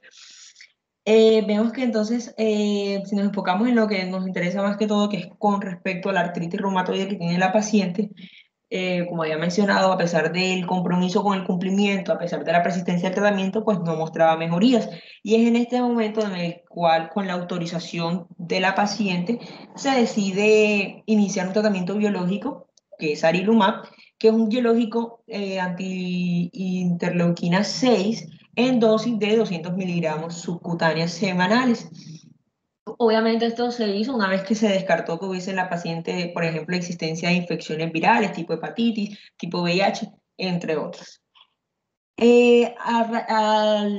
Después, al cabo tiempo de iniciar este tratamiento, vemos que la paciente entonces empieza a mostrar una evolución favorable a su enfermedad.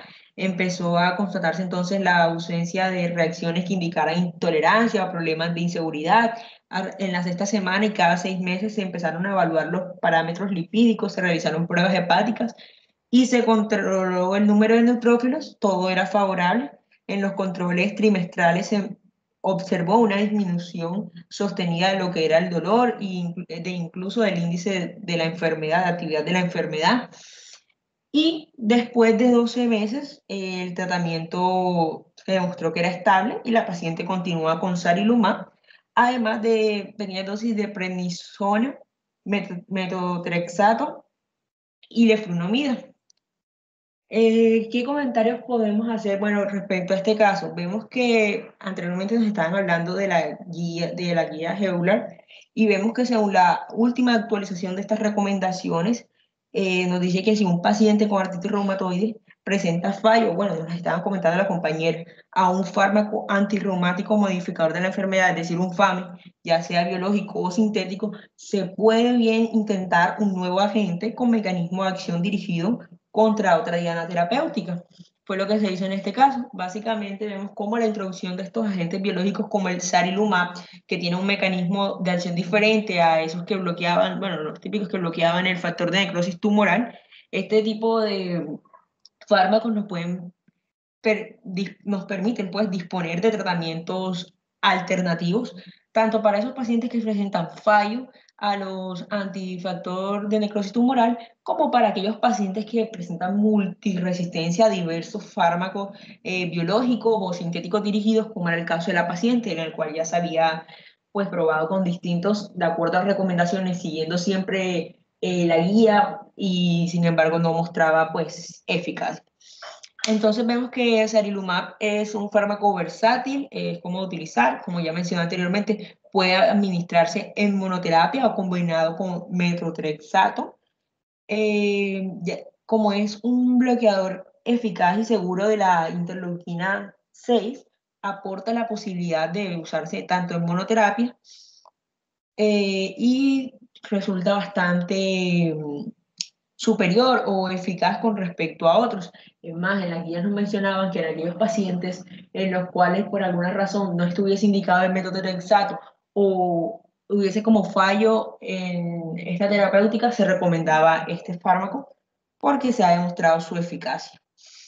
Entonces vemos cómo algunos tratamientos biológicos han supuesto sin duda alguna como un antes y un después en cuanto a lo que es la evolución de la enfermedad y han ayudado a mejorar el pronóstico en esos pacientes que, por decirlo así, otros fármacos no mostraban respuesta.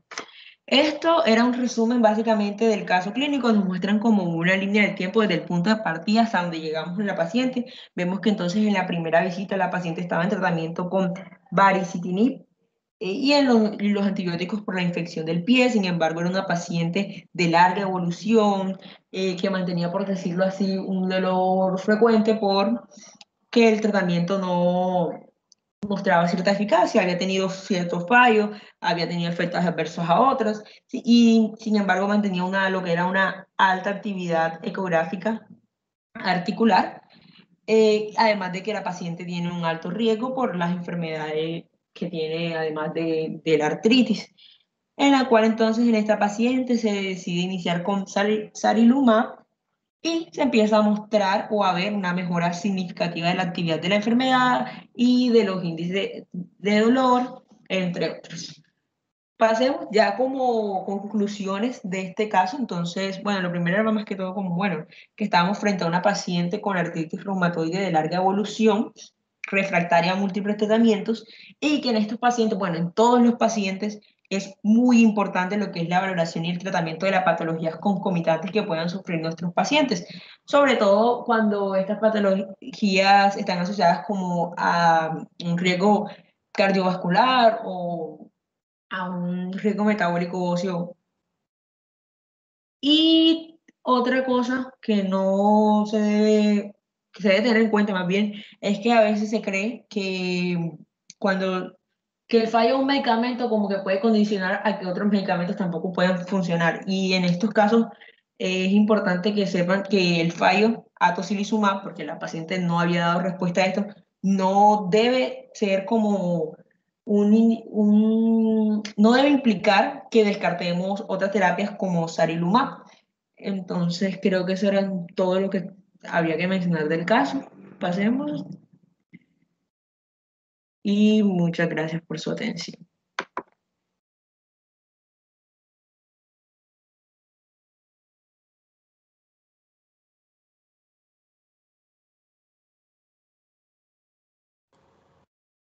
Hola, ¿me escuchan? Hola. Sí, doctor. Sí, doctor. Sí, doctor. Quiero que los estudiantes que presentaron el seminario prendan sus cámaras. Los estudiantes que presentaron el seminario, quiero que prendan sus cámaras. Quiero que dejen de compartir pantalla.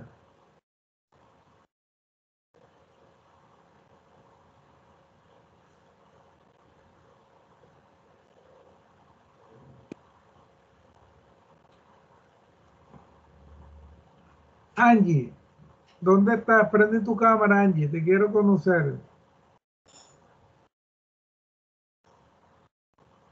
Okay, ya estoy Angie. en eso, doctor. Ya. No, esa es Pau, ya voy. Angie, el sarilumab se encuentra en Colombia.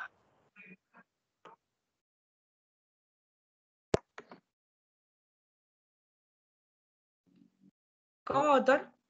El sarilumab se encuentra en Colombia.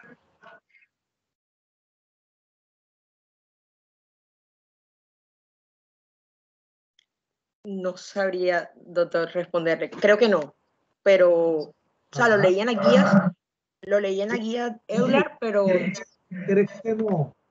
Entonces, ¿cómo uno viene a presentar un caso cuando no lo hay aquí en Colombia? ¿Sí? Hay que mostrar, son los medicamentos que hay aquí en Colombia. Otro detalle, presentaste un caso complicado. No sé quién te ayuda a escogerlo, pero un caso complicado. No es un caso tipo que es lo que generalmente se presenta en estos casos. Por ejemplo, Ángel, yo te pregunto, dentro del algoritmo de tratamiento de un paciente con artritis reumatoidea, ¿cuándo está indicado un medicamento biológico?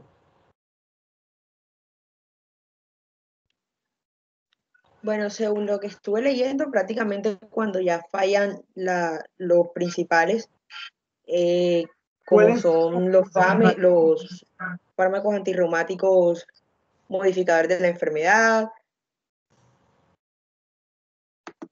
Ok, entonces en este paciente, ¿cuáles fueron los fármacos que le dieron primero y hubo falla para comenzar a darle el primer biológico? Porque le dieron 5 o 6 biológicos.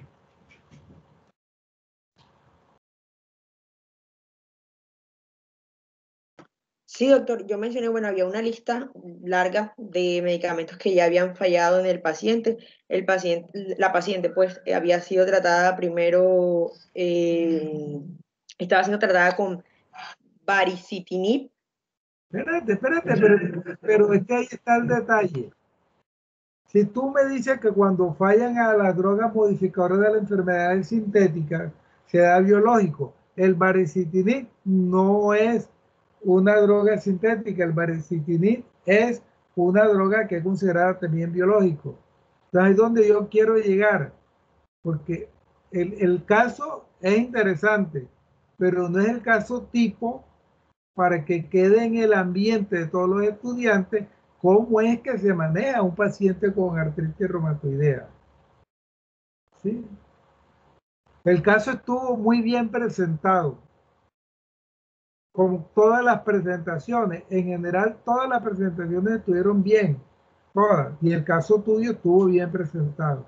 Pero lo que yo me refiero es al contenido que no queda en el ambiente, cómo es que se hace un tratamiento.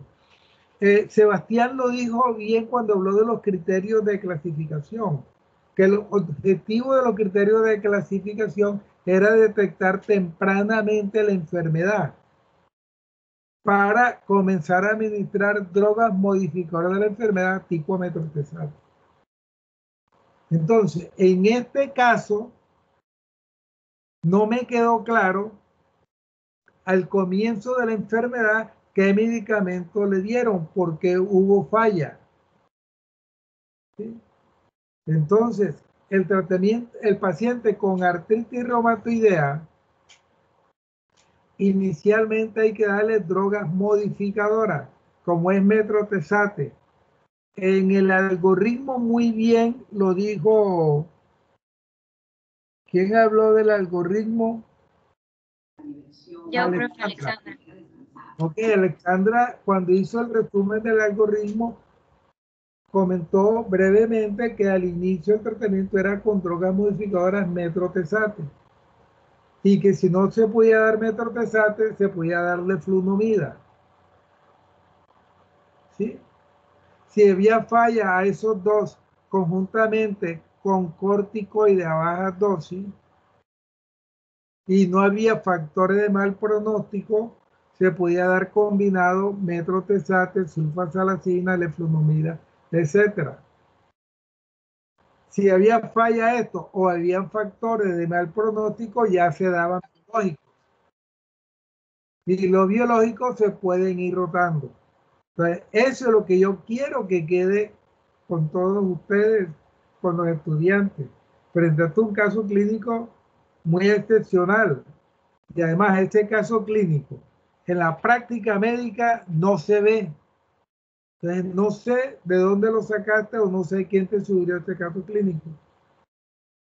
Porque no se dan 1, 2, 3, 4, 5, 6 medicamentos biológicos. 7 con el Serilumat, que no se encuentra en Colombia.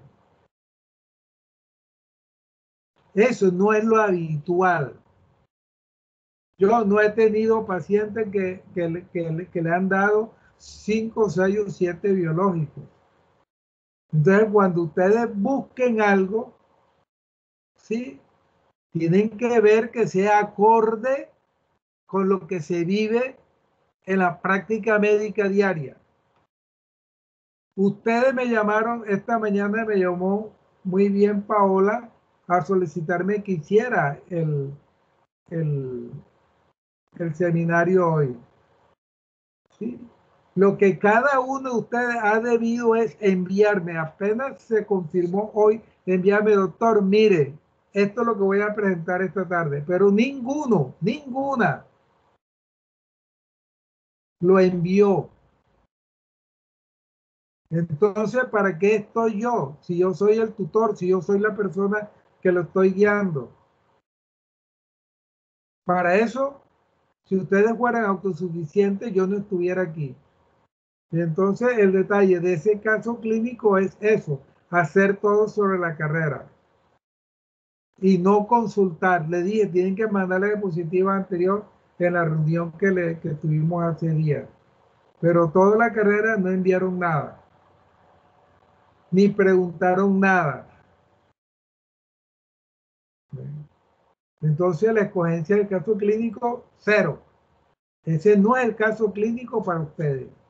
Ni para residentes, porque tampoco, o sea, en la práctica le pueden preguntar a cualquiera de los residentes que han rotado por reumatología, se ha visto que tengan 6 o 7 biológicos. Bueno.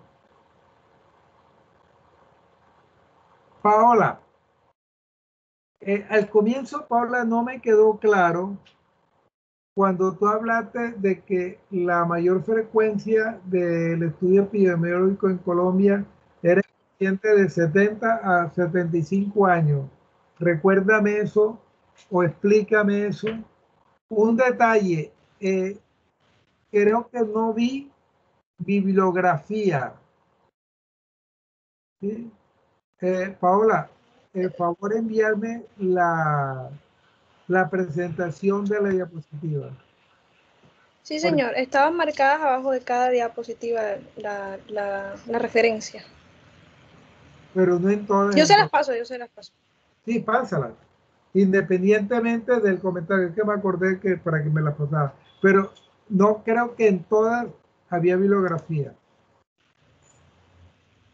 Ok, pero entonces yo se las paso. Ok, me las pasa oportunamente y eso es independiente de.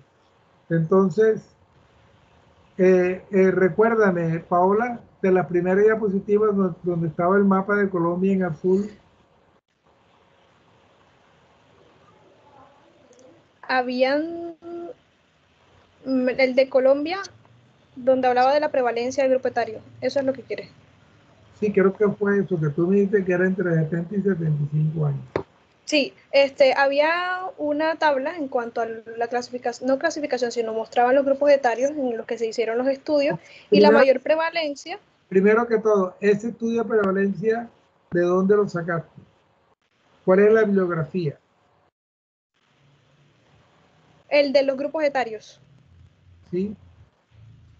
Es un artículo del Sevier, el Sevier, que está, cuando le pasen las diapositivas, se llama o está titulado como la prevalencia de la artritis reumatoide y es según la información que se obtuvo del Sistema Integral de Información de Protección Social. Bien, ¿eso es de la cuenta de alto costo o es un estudio del doctor Daniel Fernández, como autor principal? Es un artículo del Hospital Universitario de San Ignacio, pero las otras estadísticas sí es de las obtuve del sistema de la base de datos de alto costo, la otra parte. Pero esa información está errada. La prevalencia de los pacientes que tienen artritis reumatoide en relación a la edad es entre 30 y 50 años. 30, 60, 40, 60 años. La artritis reumatoidea no es de los viejos. La artritis reumatoidea es de los adultos mayores. La artrosis sí es de los adultos de tercera edad. Por eso ese dato no me parece correcto o bien interpretado. Ok, doctor. Entonces, la artritis reumatoidea da en pacientes adultos mayores, que es la principal o una de las principales enfermedades inflamatorias, y la que se ve en los mayores de 60 años es la artrosis. ¿Sí? Con relación a Sebastián, cuando él explicaba de los criterios de clasificación, lo que le pasó a él le pasa a todo el mundo. Que se confunden los criterios diagnósticos con los criterios de clasificación. Y son dos cosas diferentes. Los criterios de clasificación fue lo que él presentó muy bien y sirven de guía para llegar a un diagnóstico de la enfermedad. Y las manifestaciones clínicas y de laboratorio que ayudan al diagnóstico son otras. O sea, pero usted dice, doctor, pero en base a esos criterios se puede hacer un diagnóstico. Ojo, sí, en base a esos criterios sí se puede hacer un diagnóstico, pero no es que esos criterios no vayan a constituir criterios diagnósticos. Todos esos criterios de clasificación sirven es para unificación de cuando vamos a hablar de los pacientes en un momento dado que uno dice, bueno, sí, vamos a hablar de artritis reumatoidea para incluir en un estudio clínico los pacientes deben cumplir con los criterios EULAR ACR del 2010. Pero son globalmente en estudio, pero cada caso en particular hay que analizarlo. Y el diagnóstico es clínico. Bueno, y lo demás te dejaron a ti sola. Lo demás porque apagaron las cámaras y no hemos terminado. Por favor.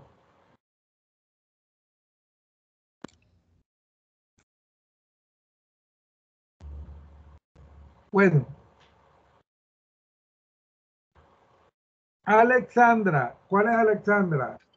Alexandra, Yo, doctor. la prueba de anticuerpos anticitrulina positiva, ¿qué interpretación le das?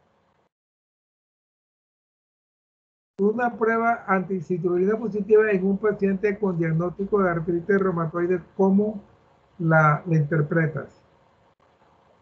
O sea, significa eso? cuando el paciente tiene factores de pobre diagnóstico. No sé. O sea, cuando el paciente presenta esos factores pobres de diagnóstico, yo lo que haría sería suministrarle o añadirle un fármaco de tipo biológico. Estoy preguntando tratamiento. ¿Qué significa en un paciente? ¿Ah? No te estoy preguntando de tratamiento, sino ¿qué interpretación le hace? Ah, ok. Yo le indicaría un mal pronóstico. Que tiene mal pronóstico. Sí. Correcto. Entonces, la prueba que nos indica pronóstico es el anticuerpo anticitrulina. Angie Sarmiento, una pregunta. ¿Cuáles son las pruebas de seguimiento del proceso inflamatorio en la artritis? Que tú digas, bueno, este paciente vamos a ver cómo anda.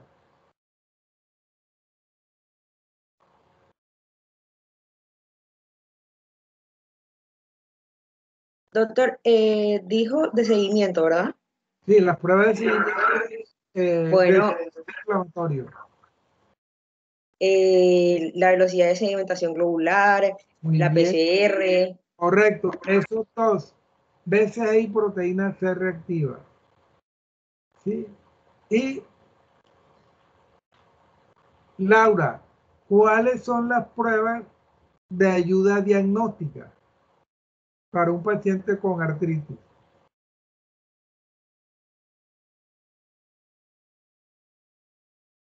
Prende el micrófono.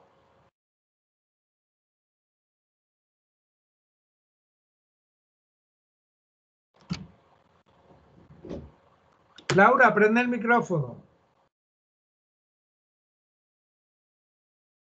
Laura.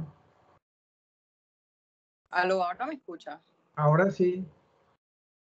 Doctor, la prueba de factor reumatoideo. ¿Y cuál más?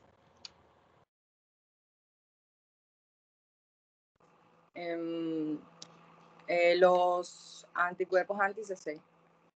CCP, perdón. Anticitrulina. Ok, correcto. La prueba del factor reumatoideo y anticitrulina son de ayuda diagnóstica y el anticitrulina es de ayuda de diagnóstico precoz. Sebastián, te llega un paciente que tú estás pensando que tiene artritis reumatoide, pero el factor reumatoideo y la anticitrulina son negativos. Tú excluyes el diagnóstico, tú piensas que entonces no tiene artritis. Doctor, pues debería revisar los otros ítems de clasificación en cuanto a la enfermedad para poder puntuarlos según la clasificación. Te llega el paciente, estás pensando que tiene una artritis reumatoide y las dos pruebas de laboratorio, factor reumatoideo y anticitrulina, están normales. Eso excluye el diagnóstico, eso te hace pensar que entonces no es artritis reumatoidea. No, doctor, no lo excluiría porque esos son criterios de clasificación y no de diagnóstico. Esa no es la razón. Okay. A ver,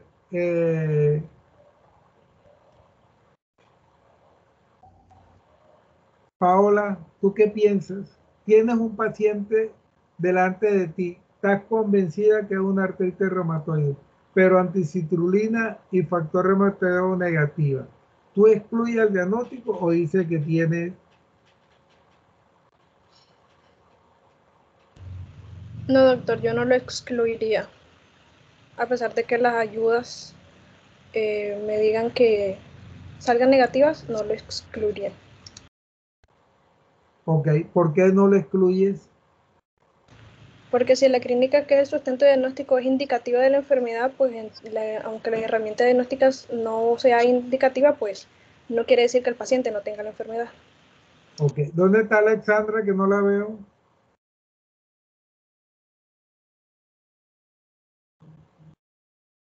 Alexandra, Paola y Sebastián me confunden. ¿Tú qué piensas? ¿Quién es el paciente? Tiene para pensar en una artritis reumatoide, pero las pruebas son negativas de factor reumatoideo y de anticitrulina. ¿Tú qué crees? Doctor, yo diría que no se excluye. No se excluye. ¿Por qué? Porque, o sea, yo diría que se tiene que ver la clínica del paciente en vez Correcto. de... El diagnóstico de la artritis reumatoide es un diagnóstico clínico. Que las pruebas de laboratorio nos ayudan, sí. Que las pruebas que de pronto Sebastián decía con relación a BCG, proteína C reactiva, es válido. Pero el diagnóstico es clínico. Ustedes ven un paciente con artritis reumatoide y no se le va a olvidar porque todos los pacientes prácticamente son los mismos. Ok, muy bien.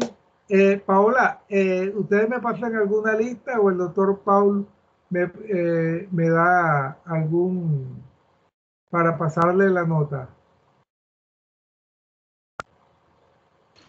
Doctor, usualmente se pasaba una planilla, pero ya le confirmo. Ok, ya luego o mañana me confirmas eso y espero que me envíes oportunamente la diapositiva para revisarla. Y ok, en general estuvieron bien, excepto por los detalles que le dije. Chao. Ok, doctor, muchas gracias. Muchas gracias, doctor. Bueno, ok. Hasta luego. Hasta luego.